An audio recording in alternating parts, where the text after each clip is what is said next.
वर्तन असेच असावे मावळ्याचे वर्तन ही छत्रपती शिवरायांची शिकवण. आज 19 फेब्रुवारी 1630 हा सोन्याचा दिवस. या मंगल दिनी महाराष्ट्रातील पुणे जिल्ह्यातील शिवनेरी किल्ल्यावर एका सिंहाचा जन्म झाला. तो सिंह म्हणजे छत्रपती शिवाजी महाराज. ते माता जिजाऊ आणि शहाजीराजे भोसले यांचे पुत्र. शिवराय लहानपणापासूनच हुशार व चाणाक्ष बुद्धीचे होते.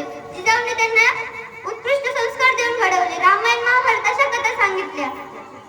त्यांच्या बालवयातच त्यांच्या मनात स्वराज्य स्थापनेचे बीज रुजवले. अखेर त्यांचा राज्याभिषेक झाला आणि त्यांना स्वातंत्र्याची राजमुद्रा मिळाली. ती म्हणजे प्रतिप्रचंद्र लेखे व वर्धिष्णू विश्ववंदिता शासनो शिवशैष्या मुद्रा भद्राय राजते. म्हणजेच प्रतिपदेच्या चंद्रकोरीप्रमाणे वाढत जाणारी आणि सारे विश्व ज्याला वंदन करते अशी शहाजीचा पुत्र शिवाजीराजे यांची ही राजमुद्रा लोकांच्या कल्याणासाठी आहे. शिवरायांनी नेहमी जिजाऊंनी नेहमी शिवरायांना स्त्रियांचा आदर करायला शिकवला. अरे कोणी म्हणतं मग छत्रपती शिवाजी महाराज होते, कोणी म्हणतं छत्रपती संभाजी महाराज होते, पण त्यांनी एक वाक्य लक्षात ठेवा. ज्याला बाईतली ताई कळाली तो मुक्ताईचा ज्ञाना झाला. ज्याला बाईतली मैत्रीण कळाली तो राजाचा श्याम झाला.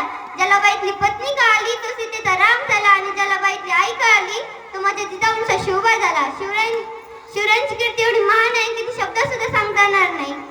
अरे मुस्लिम धर्माचा ग्रंथ म्हणजे कुराण हा जर कुठे सापडला तर त्याला फेकून देण्याऐवजी सुखरूपपणे एखाद्या मस्जिद मध्ये ठेवणारे छत्रपती शिवाजी महाराज.